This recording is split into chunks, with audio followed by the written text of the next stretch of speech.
Hi, this is Ryan with Automatic Comics, and up next we're going to be going over a few more books that I plan to submit to CGC for grading. All right, let's get started.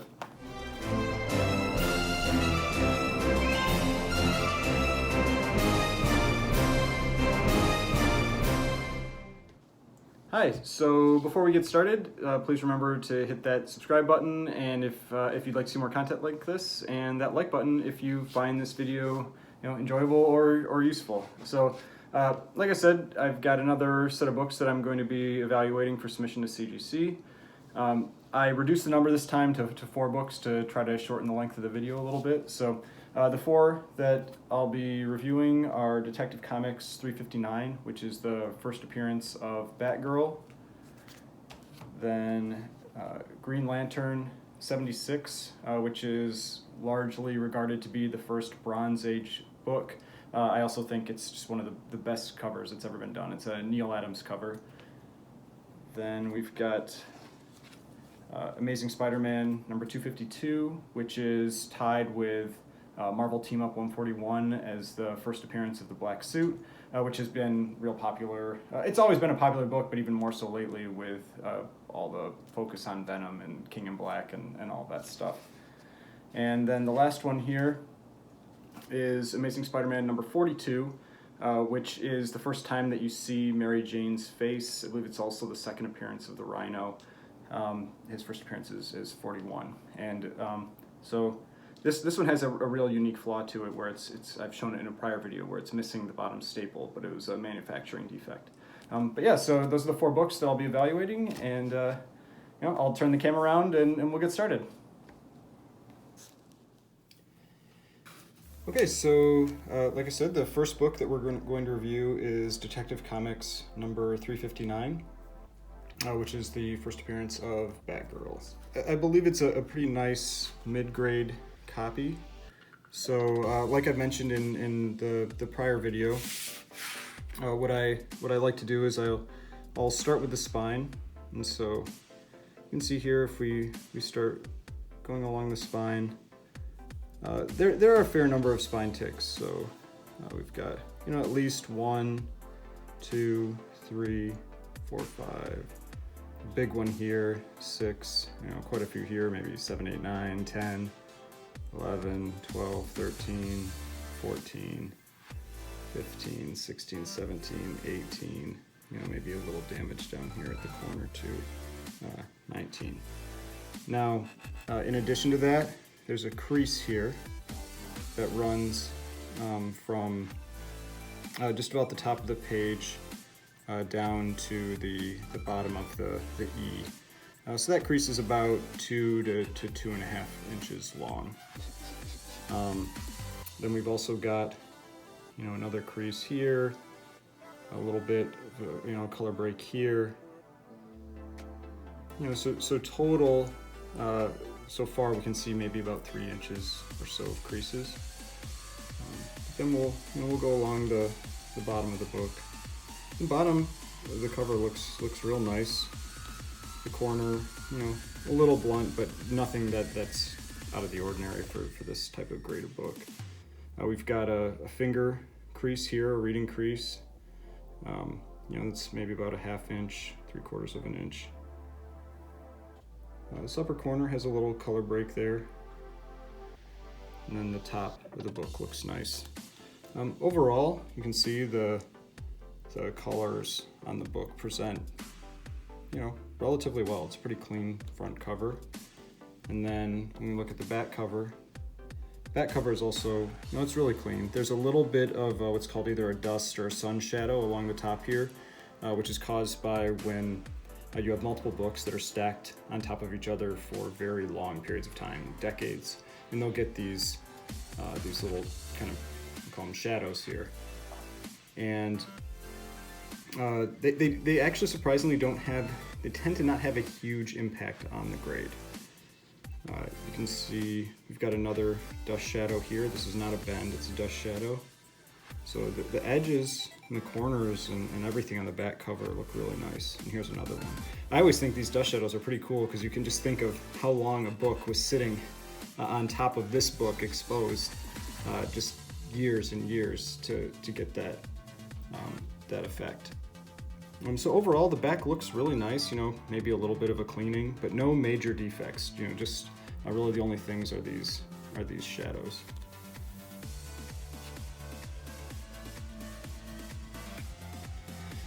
So then, as I mentioned previously, it's also a good idea to check the interior. Just make sure there's nothing that looks like color touch or perhaps some water stains that you couldn't see. You can see there is some tanning, just a little bit on the edges of this cover. But overall, the interior cover looks fine. Page quality definitely isn't white pages. It's probably a creamed off-white, something like that. And then you also want to check, the interior of the back cover. You can see here that there's no staining or anything, but there is a little tanning. So overall, the way that I would evaluate this book is, I think there was something along the lines of 20 or so ticks along the spine. We're starting to get to that area where really counting defects isn't going to be something that's going to be a real viable option.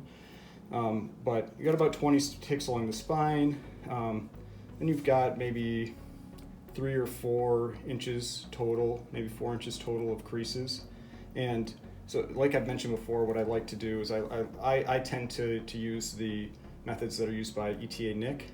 And so from that little, the card, we're somewhere between, or the total amount of defects, I think, puts us somewhere around a 6. And so I think with a press, I think a 6 is viable, but for me being kind of safe, I would say somewhere in the 5.5 to a 6.0 range with this book. And so the way that I evaluate that is that if we had 2 inches of creases, the max is about a 7. 6 inches of creases, you get a max of about a 6.5, and that's if everything else is perfect.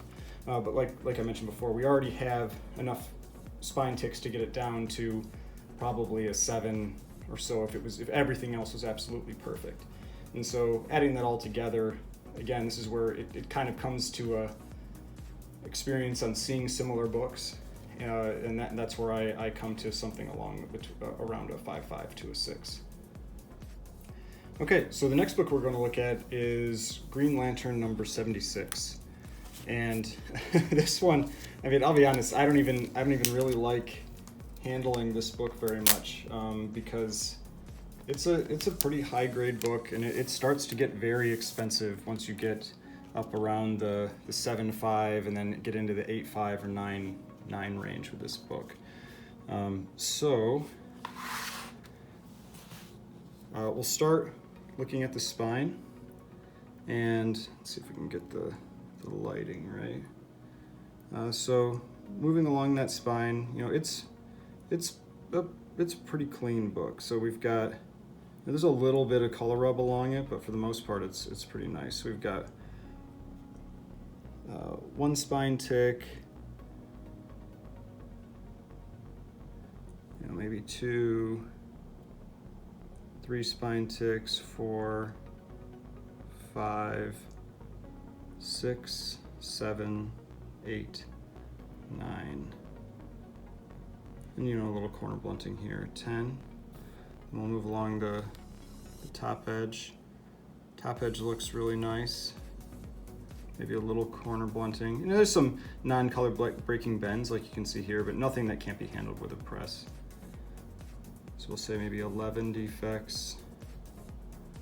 Move along here. This corner looks really nice, maybe a little blunting, maybe 12 defects. So overall, and then we kind of do a scan of that front cover.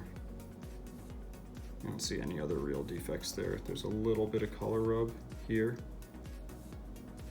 but that is about it. Now if we look at the back cover could use a little bit of a cleaning. You can see, it's a little dirty, but generally the edges are really clean in terms of bends or spine ticks or anything like that. loose edge here. See, similarly, you know, the whites are obviously a little dirty, but that can all be handled with the cleaning. And so, you know, the back of the book is very nice. And like I do with the others, you know, we'll check the interior. The interior all looks good with this book. It's not, again, it's not white pages. It's probably off-white type pages for this. And the same thing with the back cover. Now, the back cover is a little dirty here. You can see there's some markings there, but nothing that I would really be concerned with. Yeah, so with these, all of them I'll send off to get pressed and cleaned and everything before they go to CGC for grading. So I'm generally not concerned with those types of defects. You can see on this one there's a little bit of a writing indentation here, but again, I think that can be completely handled with a press, but no other major flaws here. So with that, you know, adding up those defects, we're somewhere around 15. So with this book, I would estimate it's going to be somewhere in the 8.5 range. And so kind of to be, like I said, be a little conservative, I'd say an 8 to 8.5 with this book. I've had an 8 before. At the same time that I had this book, I've sold it now, but I compared those two next to each other, and this one looks better. So I think it should at least be an 8, 8.5. I think could be possible. Now jumping back to the Green Lantern, one thing I mentioned there is I had another copy of that book that was in, you know, an 8. It's just something to remember. If you've got graded books, take the time to, you know, don't just, you know, get them and display them or put them in a box or whatever. Take time to really look at them and see what types of defects are on those books. It can be a little hard to see in the slabs, but, you know, if you kind of still hold it at, you know, angles and that kind of thing, you should be able to see a majority of those defects. The other thing that's real helpful is if you go to sites like Comic Link or My Comic Shop or Heritage, they have really high resolution scans of books. And so you can take some time and go to those and look at books, and they provide those grades, or the ones that are slabbed, they've got grades. And you can see what types of flaws. You can see them very clearly. You can zoom in and, you know, really study these books. I mean, it's really the best way to kind of start estimating what grades are going to be, is having experience looking at these books that are already graded.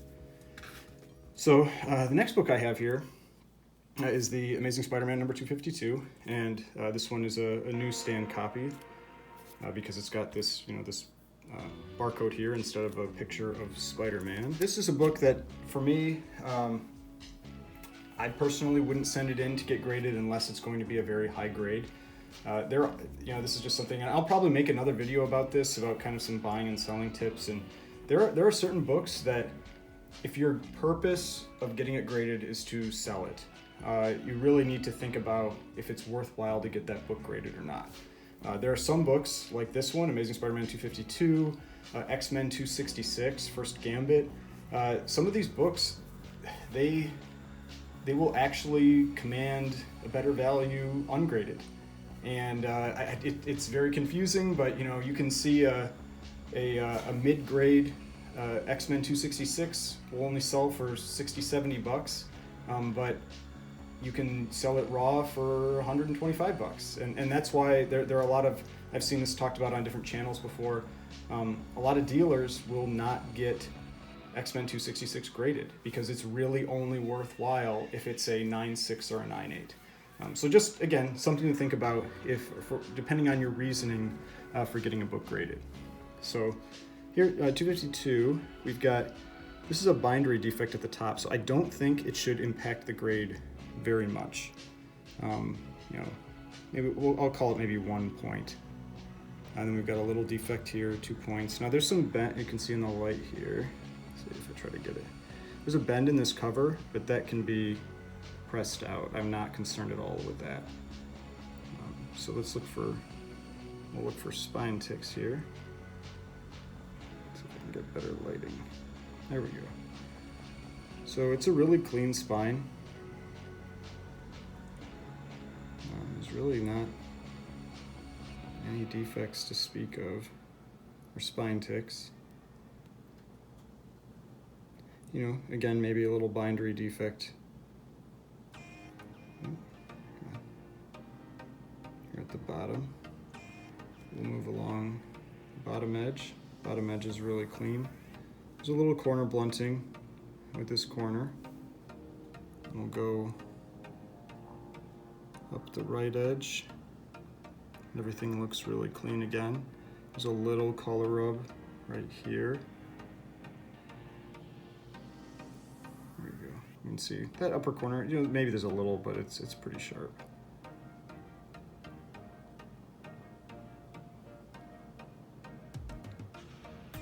And this top edge looks really nice. Now, like I said, there are some bends up here, but I think, but they're not color breaking. I think they can all be pressed real well. So I really see, you know, 1, maybe 2, 3. I'll count that as 2 because it's, you know, up here. 2, 3. There's 1 defect down here. 4. Some corner blunting. 5. And maybe a little corner blunting here. 6. And that little bit of color rub. 7. Now we look at the back. The back of this book is why this book often gets hit a lot on the grade, because it's got a lot of black on it. You know, and there's some non-color breaking defects here. Nothing I'm really concerned about. Again, there's that bend there, but I think that can be pressed out pretty well. So there's that 1 spine tick there. Maybe a little color rub. And the whites are a little dirty, but I think that they can all be cleaned up well. Now there's a little bit of a flaw here. So, I mean, this is something I may need to reconsider if I want to send this one in. That flaw is probably the biggest concern to me, because it almost looks like it might be a tear. So yeah, that flaw, I may not send this one in because of that. I'm definitely gonna have to reconsider this one. And you know, that's why it's useful for me to do this too. Because based on the front cover, it would have said something like a 9.2. But with that flaw in the back, I don't know. I would be concerned that, I mean, it may still get a 9, you know, but I'd be a little concerned with it. You know, with everything else, you know, what's going on up in this corner and all that, it could end up being an 8.5 to a 9. So I'm really gonna have to think about if it's worthwhile to submit this book. But everything else looks, you know, real nice. The colors are really nice in the middle, and but yeah. For a newsstand copy, it's still a nice grade, but I'll have to look at kind of pricing and everything and see, you know, is it worthwhile to spend that money on pressing and grading for this book. Okay, so the last book we're going to evaluate here is Amazing Spider-Man number 42.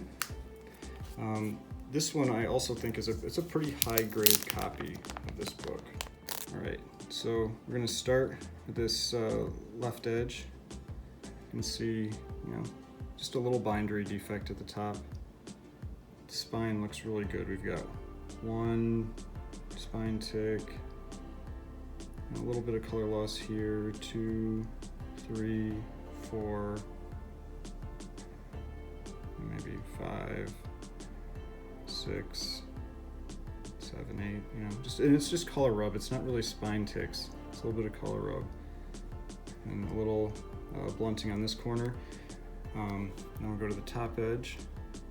Top edge looks really nice. There's a little, you know, kind of maybe reading crease or something right there. That corner is real sharp. Maybe just a little blunting, a little color rub, or you know, something from cutting here.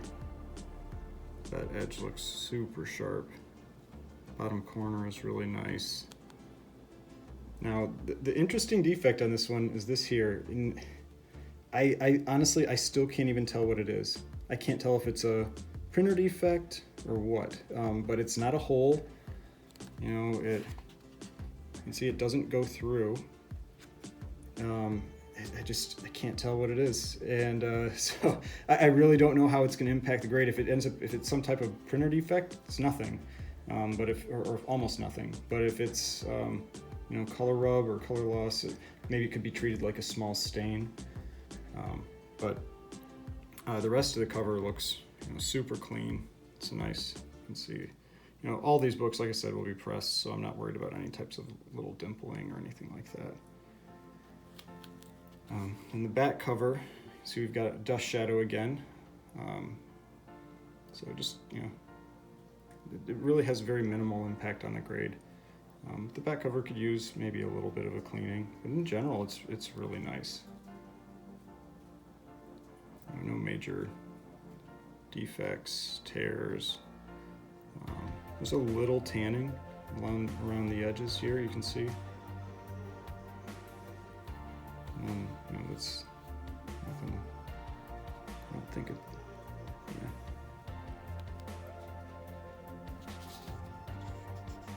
Can't tell exactly. It's almost like an indentation. So I think it can, maybe it'll be probably a little bit of a defect, maybe largely pressed out.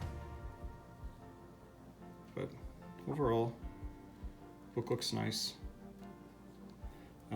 If you want to see the, the Mary Jane in the last page. Let's see if I can find that page here. So here you go. So this is that famous page. So this is the first time that you see her face in comics. Now the interesting thing about this book, if you didn't notice, is that you see here it has this top staple. There is no bottom staple, but there are also no staple holes. So this should not impact the grade at all. You just want to be careful when you're handling the book because it doesn't have that stability from both staples. So with all that taken into consideration, we've got maybe 10 or so defects along the spine. A couple soft corners, so maybe 12. We've got I'm going to treat it like a small stain, and a very small stain like that, you can still be in the 9s with a stain like that. So I don't think it's going to really impact the grade much. Got a real tiny crease up here, maybe ½ inch or so at most, and it's a minor one too. And that ½ inch crease you can have at about an 8.5 is about the max you can get with that type of crease. On the back, we've got the main issue is going to be the little bit of tanning and that indentation here. So I think we're somewhere around a ½ inch to a quarter inches of creases. So I think that puts us in the range of about an 8.0 max, 8 to 8.5 with this book. And then just a few spine ticks that can be acceptable in that grade. The thing that might not bump it down some is this tanning. So I'm gonna conservatively, I think, say that it should be able to get a 7.5. If it gets a little lower than that, that's fine too. I'm not real concerned, but I think a 7.5 is a very reasonable grade for this book with about, like I said, 10 spine ticks, a little bit of staining, or a little, whatever this flaw is that I'm treating like a stain, small amount of creasing, and then some tanning along that the back edge. So yeah, that's it. That's the last of the 4 books. Hi, so to recap, we went over those 4 books. First one, Detective Comics 359, which I'm estimating to be about a 5.5 to a 6. Then Green Lantern number 76, which I'm estimating to be an 8 to an 8.5. Then Amazing Spider-Man number 252, which I originally had been thinking it was probably about a 9.2. Now I'm thinking it might be more like an 8.5. I'm gonna have to reconsider if I want to send this one in or not. Really, it's that flaw that's on the back cover. Back cover flaws tend to not have as big of an impact on the grade, but still, I'll have to think about if it's worthwhile to send it or not. And then Amazing Spider-Man number 42, which is the first appearance of Mary Jane's face. And I had estimated this one at somewhere around a 7.5. It'd be great, I think, if it could maybe hit an 8, but I think a 7.5 would be pretty reasonable with this book. So again, thanks for watching. Hopefully you know, these are helpful and they help you with your grading as well. And eventually I'll be sending these off to CGC, and when they come back, I'll do a comparison with my estimates. So if you enjoyed this video, please hit the like button. If you'd like to see more content like this, hit the subscribe button, and I will grab, you know, another stack of books and make another one of these videos. Thanks again.